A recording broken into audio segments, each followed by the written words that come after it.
মদিনায় এক দরিদ্র মহিলা বাস করতেন। তার ঘরে তেমন কিছুই ছিল না, শুধু একটি পেয়ালা, তাও আবার খালি।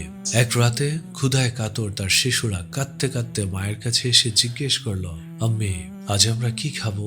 মায়ের চোখ ভিজে উঠল, বুকের ভেতরটা হাহাকার করে উঠলেও মুখে শান্তির ছাপ এনে তিনি খালি পেয়ালাটা হাতে নিলেন, আকাশের দিকে তাকিয়ে কাপা কণ্ঠে বললেন, ইয়া আল্লাহ, আজ আমার ঘরের সন্তানেরা ক্ষুধার্ত, তুমি কিছু পাঠাও। এই বলে তিনি পেয়ালাটা নিয়ে দরজার বাইরে রেখে দিলেন। তারপর সন্তানদের বুকে জড়িয়ে ধরে বললেন, আল্লাহ কিছু পাঠালে আমি তোমাদের ডাকবো।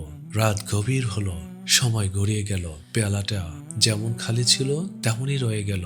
শিশুরা ক্ষুধায় ক্লান্ত হয়ে ঘুমিয়ে পড়েছে, কিন্তু মা ঘুমাতে পারলেন না। প্রতি কয়েক মিনিট পর পর তিনি দরজা খুলে পেয়ালাটার দিকে তাকালেন, আবার ফিরে এসে সেজদায় লুটিয়ে পড়েন। চোখের জল মাটিতে পড়ে তিনি ফিসফিস করে বললেন, হে আমার রব, তুমি তো কাউকে খালি হাতে ফেরাও না। হঠাৎ গভীর রাতে বাইরে থেকে মৃদু পায়ের আওয়াজ ভেসে এলো। দরজাটি ধীরে খুলল।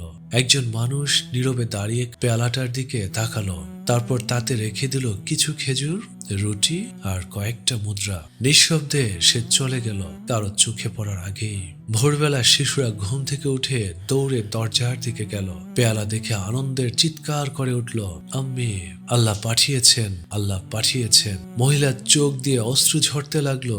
তিনি পেয়ালাটা বুকে চেপে ধরলেন, যেন সেটি কোনো অমূল্য আমানত। তারপর বাইরে বেরিয়ে জানতে চাইলেন কে এইসব রেখে গিয়েছে। পাড়ার লোকজনরা বলল, রাতে কিছু নুরানি চেহারার মানুষ এই পথ দিয়ে যাচ্ছিলেন, একজন আপনার দরজায় থেমে কিছু রেখে গিয়েছে। মহিলার হাত কাঁপতে লাগলো, হৃদয় থরথর করে উঠল, পা যেন মাটিতে গেঁথে গেল। নিচু কণ্ঠে অশ্রু সজল চোখে তিনি বললেন, তিনি ছিলেন রাসূলুল্লাহ সাল্লাল্লাহু আলাইহি ওয়াসাল্লাম। খবর ছড়িয়ে পড়ল।